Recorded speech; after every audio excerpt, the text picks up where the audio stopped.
Γεια σου και καλώς ήρθες σε αυτό το μικρό αφιέρωμα για την ελληνική γλώσσα και τη διδασκαλία της ως ξένη γλώσσα ή ως δεύτερη γλώσσα. Το βίντεο που θα παρακολουθήσεις σήμερα είναι ένα μέρος από αυτό το μικρό αφιέρωμα, το οποίο είναι προς τιμήν της ελληνικής γλώσσας και πιο συγκεκριμένα της Παγκόσμιας ημέρας της ελληνικής γλώσσας στις 9 Φεβρουαρίου. Είμαι η Δανάη Φλόρου, διδάσκω ελληνικά. Το ενδιαφέρον μου είναι κυρίως γύρω από τα προφορικά ελληνικά. Μπορείς να δεις περισσότερα για τη δουλειά μου στη σελίδα μου alphabetagreek.com. Η σημερινή συζήτηση που θα ακούσεις γίνεται με αφορμή την καθημερινή προφορική ομιλία, τις μεγάλες αλλαγές που έχει υποστεί με την έλευση της τεχνολογίας και κυρίως της αγγλικής γλώσσας μέσα από την τεχνολογία, στη συζήτηση που κάνουμε με τον Δημήτρη Χολ από το Easy Greek, το οποίο είναι ένα κανάλι εδώ στο YouTube. Θα πει περισσότερα ο Δημήτρης σε λίγο γι' αυτό. Μιλάμε λοιπόν για τους προβληματισμούς μας και τις σκέψεις μας σε σχέση με τα προφορικά ελληνικά σήμερα και γενικά την ελληνική γλώσσα σήμερα. Ελπίζω να μάθεις κάτι καινούριο και αυτό το βίντεο να σου αρέσει. Πάμε λοιπόν. Γεια σου Δημήτρη. Γεια σου Δανάη. Χαίρομαι πολύ που τα λέμε για άλλη μια φορά. Ναι, και καλώς ήρθες λοιπόν σε αυτή τη μικρή σειρά βίντεο με τις κουβεντούλες που θα κάνουμε σε σχέση με τα προφορικά ελληνικά. Χαίρομαι πάρα πολύ που ήρθες σήμερα. Να είσαι καλά. Οπότε, ξεκίνα πρώτα να συστηθείς, για όσους δεν σε ξέρουν. Που δεν νομίζω ότι είναι και πολλοί. Είναι πολύ λίγοι. γιατί συνεχίζω και σας διαφημίζω. Να είσαι καλά, να είσαι καλά. Σε ευχαριστώ πολύ. Με λένε Δημήτρη. Τρέχω το κανάλι στο YouTube Easy Greek. Αν και τελευταία πολλοί κόσμος μας ανακαλύπτει και από το podcast μας, το Easy Greek, το οποίο πάντα μου κάνει φοβερή εντύπωση. Μας βρίσκουν πρώτα από το podcast και μετά από το YouTube. Διδάσκουμε ελληνικά με τα ελληνικά όπως ομιλούνται στην πραγματική καθημερινότητα, είτε με τον κόσμο που μιλάμε στους δρόμους, στις συνεντεύξεις μας, είτε στο podcast που μιλάω εγώ με τη Μαριλένα, τη γυναίκα μου. Έχουμε γύρω στα 250 επεισόδια βίντεο, έχουμε 160 επεισόδια podcast, το κάνουμε αυτό πολλά χρόνια, είναι αλήθεια. Και έχουμε πιάσει πάρα πολλά θέματα, έχουμε μιλήσει με πάρα πολύ κόσμο. Ναι, τι άλλο θα ήθελες να σου πω? Μια χαρά, νομίζω ότι αυτή η εισαγωγή ήταν πάρα πολύ καλή και προδιαθέτει κιόλας έτσι για το τι θα πούμε σήμερα, το τι θα κουβεντιάσουμε. Οπότε αυτό που ήθελα έτσι να ξεκινήσουμε να συζητάμε, όπως σου έλεγα και λίγο πριν ξεκινήσουμε το βίντεο, ήθελα να κουβεντιάσουμε για την καθημερινή γλώσσα, την καθημερινή προφορική γλώσσα. Να ξεκινήσουμε πρώτα με τις εντυπώσεις σου όλα αυτά τα χρόνια, όταν σκέφτεσαι όλους αυτούς τους ανθρώπους που έχετε συναντήσει στον δρόμο. Είναι μία ερώτηση δύσκολη, γιατί τελευταία οι συνεντεύξεις δρόμου μας είναι αισθητά χειρότερες από τις συνεντεύξεις που κάναμε κάποτε. Ενδιαφέρον αυτό, για πες. Γιατί εγώ και η Μαριλένα παρατηρούμε ότι ο κόσμος έχει κάπως χάσει την ικανότητά του να μιλάει με αγνώστους. Ή έχει χάσει κάπως την ικανότητά του να μιλάει γενικότερα. Λέμε ξανά και ξανά με τη Μαριλού ότι πέφτουμε σε κόσμο που δεν ξέρει να μιλάει. Ιδιαίτερα νέα παιδιά. Ναι. Δηλαδή είναι σαν να μην μπορούν να βάλουν τις σκέψεις τους σε μια σειρά έτσι ώστε να βγάζει νόημα. Ναι. Ειδικά τα νέα παιδιά.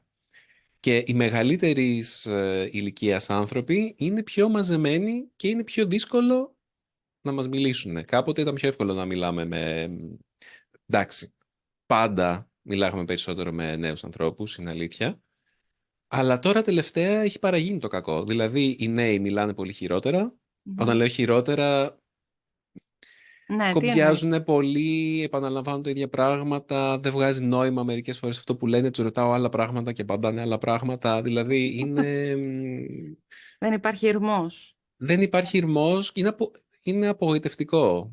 Πάντα υπήρχε αυτό, γιατί δεν μπορούν όλοι κάθε φορά που τους βάζει ένα μικρόφωνο μπροστά στη μούρη να είναι ετοιμόλογοι και να απαντήσουν. Απλά βλέπω ότι το ποσοστό των ανθρώπων που δεν μας δίνουν συνεντεύξεις που μπορούμε τελικά να χρησιμοποιήσουμε στο τελικό βίντεο είναι μεγαλύτερο από ό,τι ήταν κάποτε. Μάλιστα, Και, πολύ ενδιαφέρον αυτό. ναι, και περισσότεροι μεγάλης ηλικίας άνθρωποι μας απορρίπτουν. Το οποίο είναι λυπηρό, γιατί συνήθως αυτοί οι Μμμ. άνθρωποι έχουν και τις πιο ωραίες ιστορίες και μιλάνε τα καλύτερα ελληνικά. Ναι, ναι, ναι, πολύ ενδιαφέρον αυτό που λες. Νομίζω ότι σκεφτόμουν κάτι αντίστοιχο τώρα τελευταία, μάλιστα την τελευταία εβδομάδα να σου πω την αλήθεια.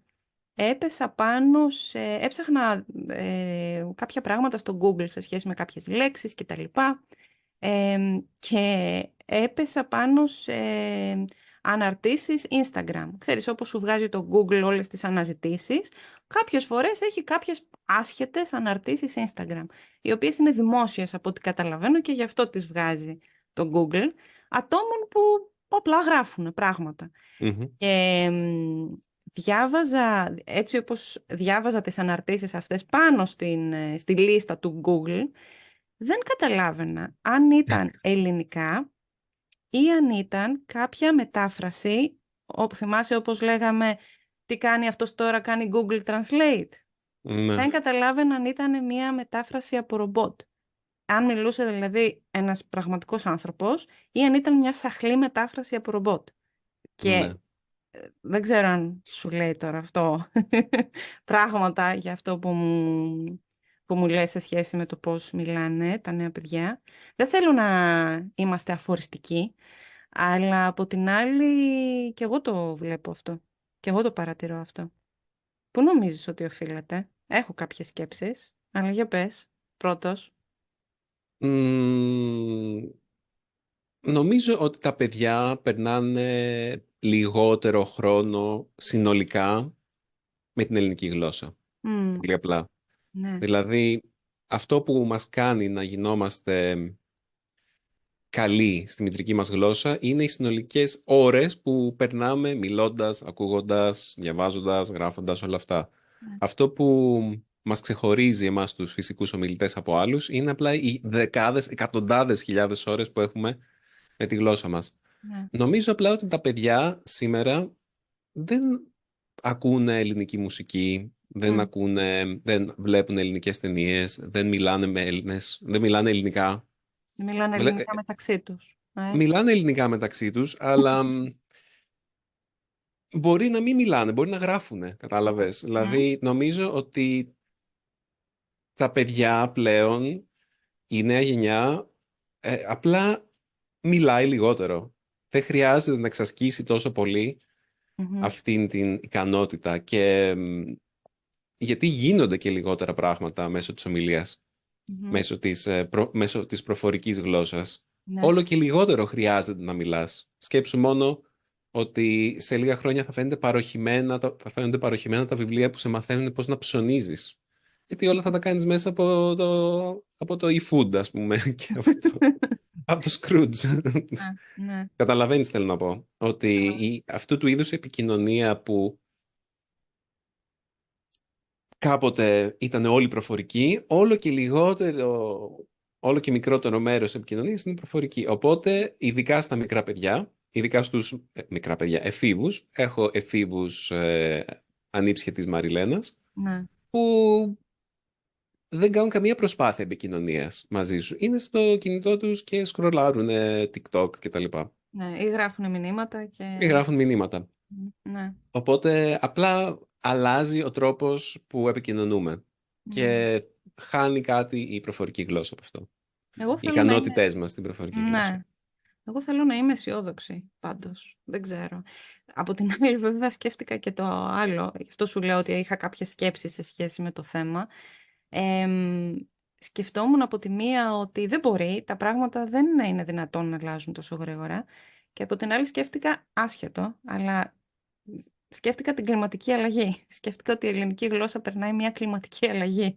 Δηλαδή ότι οι αλλαγές έρχονται τόσο γρήγορα, όπως η κλιματική αλλαγή, που είναι πάρα πολύ δύσκολο να συνειδητοποιήσουμε εμείς οι παλιοί ομιλητές, ας πούμε, το πόσο γρήγορα γίνονται αυτές οι αλλαγές.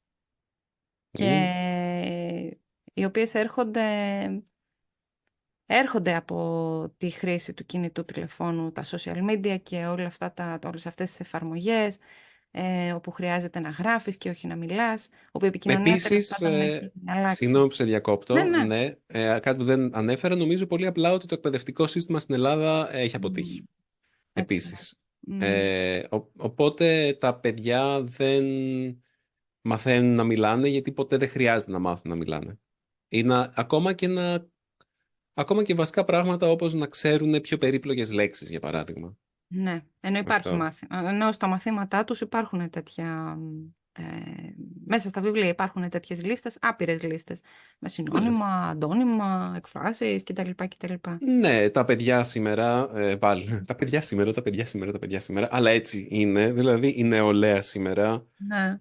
έχει εμφανή κενά σε πάρα πολλά πράγματα Μμ, όσον αφορά γενική παιδεία, ιστορία, φυσική, μαθηματικά. Θέλω να πω πράγματα τα οποία πριν 30-40 χρόνια ναι. τα ξέρανε πιο πολύ. Μμμ, Θα ήταν, άμα τους έλεγες ότι 40 χρόνια από τότε, δηλαδή σήμερα, ο ναι. κόσμος δεν θα ήξερε κάποιες βασικές λέξεις, θα λέγανε «Μα καλά, τι κάνουν αυτοί στο μέλλον». Νομίζαμε ότι υπάρχει πρόοδος, όχι οπισθοδρόμηση. Ναι. Ναι. Οπότε, ναι, νομίζω ότι μέρος και αυτής της τάσης είναι και οι χειρότερες ικανότητες στα ελληνικά γενικότερα. Να κάνουμε όμως λίγο και το δικηγόρο του διαβόλου. Έτσι, γιατί το βρίσκω ενδιαφέρον να σκεφτόμαστε λίγο για την άλλη πλευρά. Για παράδειγμα. Ναι, φυσικά. Άμα μπορείς να σκεφτείς Άμα κάτι. μπορώ να σκεφτώ κάτι, λοιπόν, όχι ακριβώς το δικηγόρο του διαβόλου τότε ίσως, αλλά να σκεφτούμε λίγο και τις αλλαγές στη γλώσσα που στα προφορικά γίνεται πολύ πιο γρήγορα. Έχω κάποιες σκέψεις. Λοιπόν, πρώτα-πρώτα τα αγγλικά. Η αγγλική γλώσσα είναι πάρα πολύ ευέλικτη. Και το λέω και επειδή μένω σε μια αγγλόφωνη χώρα, δίγλωση χώρα, στον Καναδά, αλλά στο αγγλόφωνο κομμάτι του Καναδά και εσύ φυσικά με τη δική σου εμπειρία ως δίγλωσσος στα αγγλικά και τα ελληνικά, ενδεχομένως έχει συνειδητοποιήσει ότι στην αγγλική γλώσσα καινούργιες λέξεις ξεπετάγονται συνέχεια. Είναι πάρα πολύ εύκολο να κάνεις καινούργια, για παράδειγμα, ουσιαστικά από τα ρήματα ή το αντίθετο. Ρήματα από τα ουσιαστικά, για παράδειγμα, έτσι. Και να εμπλουτίσεις το λόγο σου πάρα πολύ γρήγορα σε διάφορα πράγματα. Στα ελληνικά όμως δεν συμβαίνει αυτό το πράγμα. Η ελληνική γλώσσα είναι Μμμ. πιο συντηρητική. Δεν θα μπορούσαμε να πούμε ότι η ευελιξία των αγγλικών που προσθέτει στη γλώσσα ενδεχομένως θα μπορούσε να κάνει καλό και στα ελληνικά. Βέβαια, από την άλλη, αν είναι αγγλικές οι λέξεις που μπαίνουν στα ελληνικά με απίστευτη ταχύτητα, δεν μιλάμε πλέον για ελληνικές λέξεις, μιλάμε για αγγλικές. Ε, μ, Όταν λες να κάνουν καλό στα ελληνικά, τι εννοείς? Να εμπλουτίσουν το λεξιλόγιο των ελληνικών. Δηλαδή, για παράδειγμα, δεν θα μπορούσε κανείς να φανταστεί ότι θα χρησιμοποιούσαμε τη λέξη, τι να σου πω, laptop. Και όμως Μμμ. τη λέξη laptop δεν τη γράφουμε με λατινικούς χαρακτήρες, την γράφουμε με ελληνικούς χαρακτήρες και μερικές φορές βάζουμε και έναν πληθυντικό για πλάκα, δεν έχει ενταχθεί στην γλώσσα, δεν θα το βρει στο λεξικό, αλλά το χρησιμοποιούμε τέλος πάντων. Ή να πάμε πιο παλιά, σε κάποια λέξη η οποία κλείνεται κανονικά. Ναι, συμφωνώ. Προστίθονται νέες λέξεις. Μμ, Υπάρχουν κάποιοι που λένε ότι αυτό δεν είναι καλό, γιατί έρχονται οι αγγλικές λέξεις αυτούσιες και δεν υπάρχει μια διαδικασία στην ίδια τη γλώσσα ναι, εδώ μέσα στην Ελλάδα δημιουργίας νέων λέξεων. Για μένα αυτό είναι κάπως ουδέτερο. Υπάρχουν αυτοί που λένε ναι, δεν πειράζει, έτσι λειτουργούν οι γλώσσες, έτσι πάντα λειτουργούσαν οι γλώσσες. ναι. Και υπάρχουν και άλλοι που λένε όχι, είναι καταστροφικό για τη γλώσσα, όλοι μιλάνε τώρα μόνο αγγλικά. Εγώ είμαι κάπου στη μέση. Μμμ, ναι. Δηλαδή βλέπω τα καλά και τα αρνητικά και τα θετικά, αλλά να σου πω την αλήθεια δεν ξέρω αυτό τι σχέση έχει με αυτό που συζητάγαμε πριν. Θα σου πω ότι... Ναι, Θα σου πω πες μου. ότι βλέπεις, ας πούμε, εσύ παρατηρείς και είπες ότι παρατηρείς ότι οι νέοι μιλάνε συνολικά λιγότερο και μιλάνε συνολικά χειρότερα. Και Ναι. η σκέψη δική μου ήταν μήπως αν είναι υπεύθυνη, ας πούμε, η αγγλική γλώσσα ή η τεχνολογία που χρησιμοποιεί πολύ τα αγγλικά, αν είναι υπεύθυνα για αυτές τις αλλαγές που τα νέα παιδιά χρησιμοποιούν πολύ περισσότερο την τεχνολογία και τα μέσα κοινωνικής δικτύωσης κτλ. Και με αυτόν τον τρόπο αλλάζει η γλώσσα. Αλλά μήπως είναι μία εξέλιξη της ελληνικής γλώσσας η οποία θα μπορούσε να είναι και επωφελής. Γι' αυτό λέω ότι θα κάνω λίγο το δικηγόρο του διαβόλου. Λίγο έτσι να θέσουμε την αντίθετη άποψη εδώ πέρα. Πιο πολύ, έχω στο μυαλό μου μερικά ρήματα που χρησιμοποιούμε πλέον. Θα πούμε Ναι, μπιτζάρο, για παράδειγμα. Έτσι. μπιντζάρο, ναι. Θα πούμε μπιτζάρο ή θα πούμε... Κριντζάρο. Μπράβο, ακριβώς. Ή μπορεί να μην το πω εγώ, μπορεί να το πει η κόρη μου. Ναι. Αλλά τέλος πάντων. Και αυτό είναι ένας εμπλουτισμός. Δηλαδή, σε μια προσπάθεια να είμαι πιο αισιόδοξη στη σχέση με το πώς θα πάνε τα πράγματα με την προφορική ελληνική γλώσσα, με τις νέες γενιές, με τη νέα γενιά, σκέφτομαι μήπως είναι μια προσωρινή παύση ή μια προσωρινή αμηχανία προτού ξαναπάρει μπροστά ένας μηχανισμός της γλώσσας που είναι να αφομοιώνει πολλές λέξεις και από άλλες γλώσσες, να δημιουργεί νέες λέξεις, γιατί υπάρχουν νέες ανάγκες. Οπότε, όπως είχαμε πάρα πολλές λέξεις από τα γαλλικά, για παράδειγμα, και τις ψάχνουμε τώρα και βρίσκουμε, είναι από τα γαλλικά, και συνειδητοποιούμε μεταφραστικά δάνεια ή σημασιολογικά δάνεια, για παράδειγμα, μήπως αυτό γίνει τελικά, φαντάζομαι, μετά από αυτή την αλλαγή. Πιστεύω αυτό που λες, ότι οι λέξεις αυτές θα γίνουν με τον καιρό, μετά από 50 χρόνια, θα έχουν μπει τόσο πολύ στη γλώσσα που πλέον δεν θα μπορούμε να τις ξεχωρίσουμε από άλλες ελληνικές λέξεις. Ούτε καν 50 θα έλεγα, νομίζω. Πολύ Ναι, πιο γρήγορα. ναι. Όχι, θέλω να πω, τότε θα έχουμε ξεχάσει καν ότι κάποτε ήταν αγγλικές. Ναι.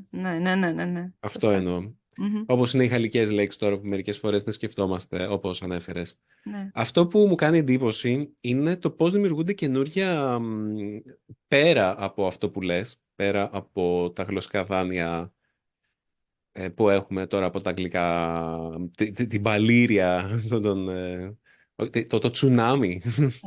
Ναι, Το σωστά. τσουνάμι, αυτό το παλιροϊκό κύμα. Ναι. Γιατί και το τσουνάμι είναι ιαπωνικό, από τα ιαπωνικά Μμμ. δάνειο. Σκέφτομαι ότι υπάρχουν αντίστοιχα. Βλέπω πάρα πολύ και μπορείς να μου πεις εσύ τι σκέφτεσαι γι' αυτό και άμα αυτό τελικά αποτελεί γλωσσική πτώχευση ή όχι, Μμμ. γλωσσική έλλειψη ή τέλος πάντων θα καταλάβεις τι εννοώ. Ναι. Βλέπω πάρα πολλούς νέους, ειδικά στα γραπτά ελληνικά, στο Reddit για παράδειγμα, Μμμ. γράφουν μεταφράσεις αγγλικών ιδιωματισμών στα ελληνικά Ναι. που έχουν ελληνικά αντίστοιχα, αλλά δεν τα ξέρουν ότι είναι τα ελληνικά αντίστοιχα, οπότε γράφουν τις αγγλικές μεταφράσεις γιατί είναι οι μόνες Κατά που λέξη. ξέρουν. Κατά λέξη, ναι. Ναι. Ναι. Αυτό τι πιστεύεις ότι είναι? Είναι εμπλουτισμός της γλώσσας ή όχι? Αυτό Αν θα... τελικά ξεχνιούνται οι άλλοι ιδιωματισμοί. Γιατί η αλήθεια είναι πως η γλώσσα είναι ένας ζωντανός οργανισμός. Μμμ. Έχουμε ένα τεράστιο λεξιλόγιο λέξεων που πλέον κανείς δεν χρησιμοποιεί. Είναι μέρος των ελληνικών, αλλά δεν είναι μέρος της ζωντανής γλώσσας. Αυτό Ναι. είναι μια συνεχής διαδικασία. Αλλά και πάλι μπορούμε να κρίνουμε και να αξιολογήσουμε την παρούσα κατάσταση της γλώσσας. Ναι. Ναι. Πολύ καλή ερώτηση αυτή. Και νομίζω ότι εδώ θα βιαστώ να απαντήσω ότι σίγουρα εφόσον υπάρχουν ήδη εκφράσεις, το να μην τις ξέρει ένας φυσικός ομιλητής των ελληνικών είναι πρόβλημα. Και να χρησιμοποιεί δηλαδή τη μετάφραση από συνήθως τα αγγλικά. Είναι πρόβλημα αυτό. Βέβαια πάλι καλά που προσπαθεί και κάνει μετάφραση. Αλλά παίζουν πάρα πολύ μεγάλο ρόλο τα τηλεοπτικά κανάλια, δημοσιογράφοι, όλες αυτές οι τηλεπερσόνες που σήμερα έχουν και άλλο όνομα influencers, Μμμ. εκτός από τηλεπερσόνες, και οποιοσδήποτε τέλος πάντων θέλει έτσι στο δημόσιο λόγο να μεταφέρει μια καινοτομία, να το πω, δεν ξέρω. Εμένα με στενοχωρεί αυτό. να σου πω την αλήθεια. Δηλαδή αντικρούω λίγο αυτό που έλεγα πριν και ίσως είναι ένας μηχανισμός αντίστασης που έχω. Είχα, είχα διαβάσει μια φορά, λίγο παρένθεση τώρα, ότι όταν αρχίζεις να μιλάς για την νεότερη γενιά και τα προβλήματά της, σημαίνει ότι έχεις ήδη μεγαλώσει. Εκ των πραγμάτων. Οπότε, αυτό σκέφτομαι τώρα και λέω, ο μηχανισμός αντίστασης που έχω εγώ, αλλά σίγουρα δεν έχει ένα νέο παιδί 20 χρονών. Γιατί είναι η νέα γενιά. Ναι, Ε, ακριβώς. οπότε, αυτό σκέφτομαι και στενοχωριέμαι με αυτό που γίνεται. Ή το άλλο που παρατηρώ τα τελευταία περίπου 10 χρόνια, ότι οι νέοι δημοσιογράφοι δεν γράφουν, αλλά κάνουν μία τσάτρα-πάτρα μετάφραση. Πλέον δεν χρειάζεται καν να κάνουν μετάφραση. Έτσι γίνεται αυτόματα κιόλας. Το Μμ. πολύ πολύ να κάνουν λίγο έτσι μία σχετική επιμέλεια, ούτε καν. Και το κείμενο που βγαίνει δεν είναι ελληνικά. Το βλέπεις ξεκάθαρα ότι είναι μετάφραση από τα αγγλικά. Μου έχει τύχει πάρα πολλές φορές, γιατί προσπαθώ να βρω υλικό που θα ενδιαφέρει τους μαθητές μου και τελικά δεν το βρίσκω, γιατί τα ελληνικά αυτά είναι λάθος. Και Ναι. ανησυχώ. Και ανησυχώ τότε. Γιατί λέω, αν είναι αυτό το 90% των κειμένων που βρίσκει κανείς διαδικτυακά, online, πώς μαθαίνουμε τη γλώσσα, πώς μαθαίνουμε τα ελληνικά πλέον, πώς διδάσκουμε τα ελληνικά πλέον. Ε, επειδή η γλώσσα είναι ένας ζωντανός οργανισμός, Μμμ. όπως και εμείς μέσα από αυτή τη διαδικασία ως ζωντανοί οργανισμοί τρελαινόμαστε, νομίζω ότι και η γλώσσα θα τρελαθεί. Δηλαδή θα βγουν αποτελέσματα περίεργα από αυτό. Ναι, Θα υπάρξει μία είδους τερατογένεση, την έτσι οποία λες. θα προσπαθήσουμε να εντάξουμε κάπως. Ναι, Αλλά νομίζω ότι δεν είναι όμως, για να είμαστε και δίκαιοι, αυτή η διαδικασία είναι μια διαδικασία που περνάνε πολλές μικρότερες γλώσσες εκεί έξω, ναι. οι οποίες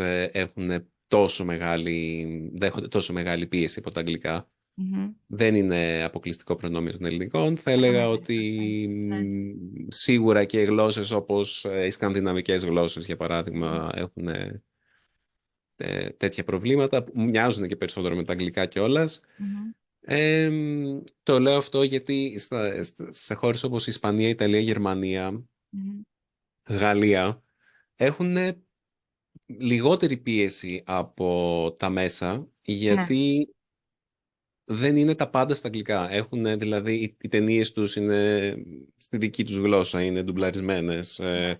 Το ίντερνετ είναι λιγότερο στα αγγλικά. Δηλαδή, μεγαλύτερο μέρος της καθημερινότητάς τους και των μέσων, των τεχνολογικών μέσων, Μμμ. είναι στη γλώσσα τους. Ναι. Και πολλές φορές υπάρχει και αντίστοιχη μετάφραση. Εδώ Μμμ. ήταν τόσο γρήγορες οι αλλαγές ίσως, ή αντίθετα μπορεί να θέλαμε να είμαστε αυτοί που ξέρουμε αγγλικά, γιατί ακόμα και τώρα και για τους πρωθυπουργούς μας λέμε «Α, ξέρει καλά αγγλικά», ξέρεις, ή ο άλλος δεν ξέρει καλά αγγλικά και Μμμ. Ναι, ναι. είναι κομμάτι της συζήτησης αυτό το πράγμα, Ναι. όπου θέλουμε τόσο πολύ να γίνουμε καλοί στα αγγλικά που ξεχάσαμε τα ελληνικά. Ή θέλαμε τόσο πολύ να φανούμε μοντέρνοι Ναι. οι Ευρωπαίοι, Ναι. που τελικά κάπου το χάσαμε στον δρόμο. Ναι, ακριβώς. Πού είναι η ισορροπία? Μμ. Ναι. Και αυτή χαμένη στο δρόμο.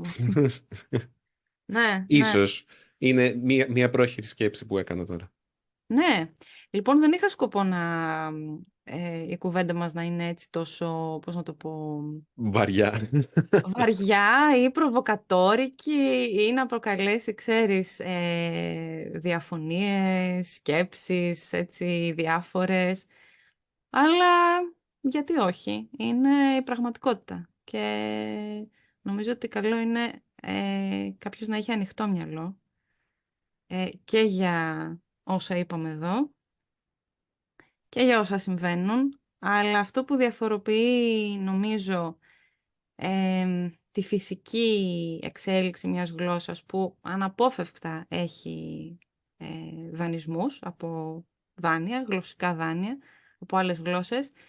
Αυτό που διαφοροποιεί αυτό το πράγμα από τα λάθη είναι 2-3 πράγματα. Είναι με ποιο σκοπό γίνονται, ποια είναι η πρόθεση, το αν υπάρχουν ήδη λέξεις και εκφράσεις και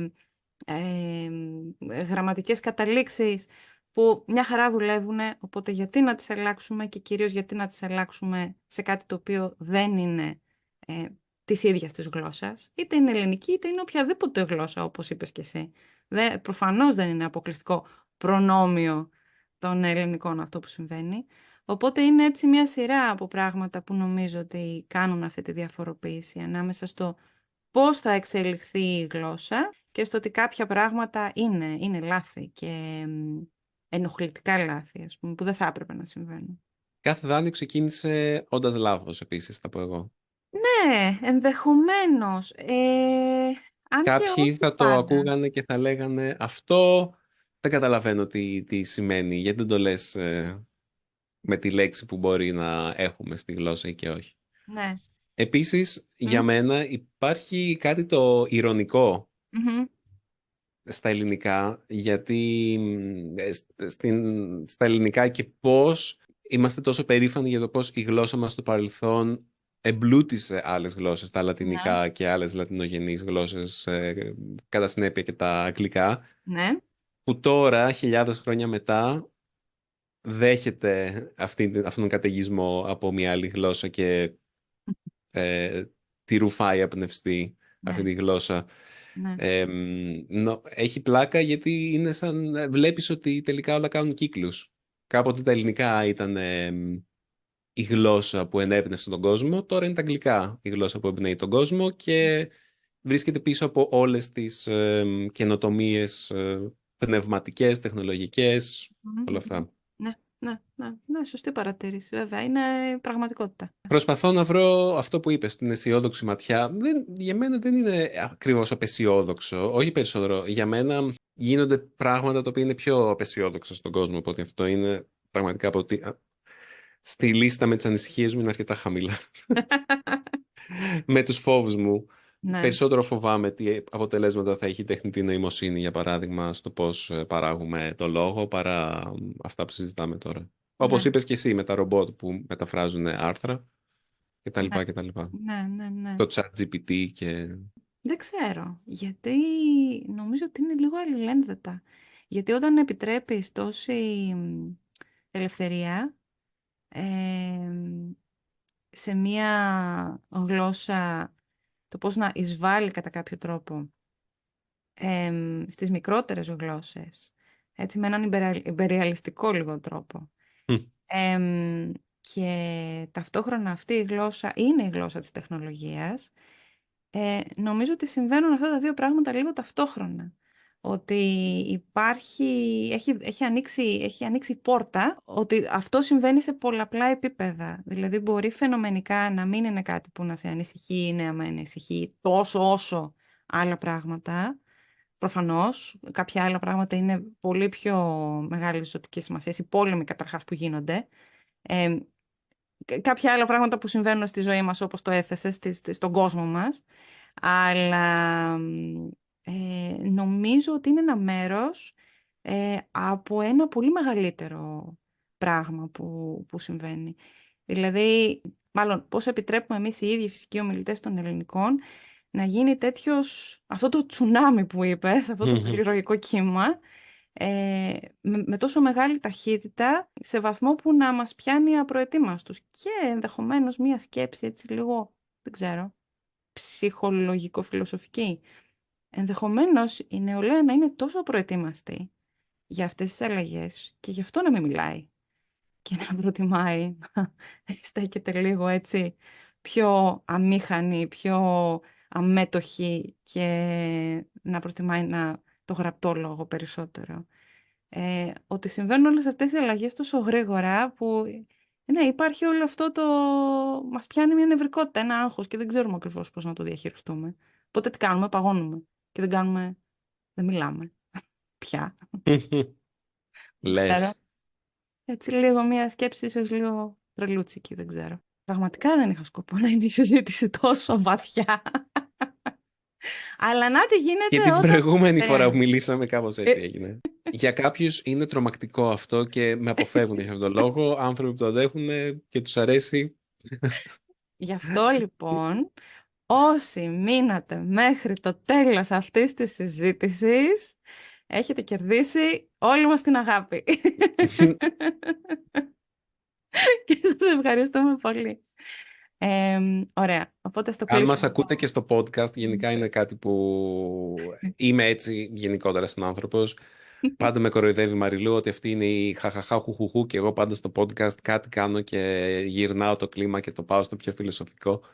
Και υπάρχουν και αυτοί που μας ακούνε προτιμούν το δικό μου πάθος με την, δεν ξέρω, αμπελοφιλοσοφία θα έλεγα. Μμμ. Ή την, ή το κέφι, δεν θα πω το χαζοχαρούμενο. Όχι, όχι, δεν είναι χαζοχαρούμενη. Το κέφι και την, Το μπρίο, το έτσι. μπρίο της, Ναι, της Μαριλούς, το ναι. πώς προτιμάει να παίρνει κάποια πράγματα πιο ελαφρά. Είναι πολύ Αυτό ωραίο. είναι σημαντικό. Κάνουμε καλή... Ναι, ακριβώς. Αλληλοσυμπληρωνόμαστε. Ακριβώς. Είναι πάρα πολύ ωραίο αυτό. Επίσης να σου πω κάτι που ήθελα να σου το πω εδώ και καιρό. Πρέπει να είμαι η μοναδική φαν του podcast που δεν ακούω το podcast ποτέ. Ναι. Και γιατί το λέω αυτό. Πώς είσαι φαν τότε? Είμαι φαν. Πάντα προτείνω το podcast στους μαθητές μου. Πάντα μιλάω για το podcast και είμαι και εγγεγραμμένη και τα λοιπά, αλλά δεν το ακούω για να μην επηρεάζομαι. Α, ναι. Για να μην επηρεάζομαι για το δικό μου podcast. Και επειδή σε αρκετά πράγματα συμφωνούμε με σένα και τη Μαριλένα, και νομίζω ότι υπάρχουν έτσι λίγο κάποιοι τρόποι προσέγγισης της ζωής λίγο αντίστοιχοι. Δεν θέλω να επηρεάζομαι. Οπότε δεν το ακούω. Αλλά είμαι φαν. Αυτό είναι σίγουρο. Ευχαριστώ. Λοιπόν. Ενδιαφέρον αυτό. Δεν Ερωτηματικό. μας ακούς. Ευχαριστώ. Ενδιαφέρον αυτό που μας προτείνεις, αλλά δεν θέλεις να επηρεαστείς. Ναι. Είχα ακούσει πάντως Το ένα επεισόδιο καταλαβαίνω. για την Κέρκυρα. Είχα ακούσει αυτό το επεισόδιο Α, για την Κέρκυρα, γιατί ήθελα να δω, μου αρέσει πολύ η Κέρκυρα. έχουμε κάνει 2 επεισόδια για την Κέρκυρα. Την Και πρώτη φορά άκουσα που το δεύτερο. είχαμε πάει Πάσχα Ναι. και τη δεύτερη φορά που πήγαμε πέρσι Μάρτιο και ήτανε Κέρκυρα το νησί φάντασμα. Ναι, ναι, Που αυτό ήτανε, άκουσα. Αυτό άκουσα. ναι, Ναι, όλα τα ναι, τουριστικά ήταν κλειστά ακόμα. ναι, ναι, Ξέρεις, ήταν ναι. άλλη φάση. Εμένα μου αρέσει η Ελλάδα έτσι. Μου αρέσει τα τουριστικά μέρη που ησυχάζουν. Είχα πάει στα Χανιά, τώρα τελείως εκτός θέματος, αλλά είχα πάει στα Χανιά πριν πολλά χρόνια, Χριστούγεννα, και ήταν η καλύτερη περίοδος που έχω επισκεφτεί τα Χανιά. Ναι. Δηλαδή ήταν υπέροχα. Ο καιρός ήταν καταπληκτικός, το βουνό είχε χιόνι, ε, τα μαγαζάκια στα οποία πήγαμε είχαν ωραίο φαγητό χειμωνιάτικο, δεν είχε κόσμο, είχε ησυχία. Και δεν είχε κόσμο, θα μου πεις. Όχι, είχε μόνο λίγο κόσμο, ντόπιο κόσμο, που ερχόταν να περάσει τα Χριστούγεννα με τους δικούς του. Και ήταν υπέροχα, υπέροχα. Δεν θα το ξεχάσω αυτό το ταξίδι ποτέ, ήταν πανέμορφα. Ναι, ναι.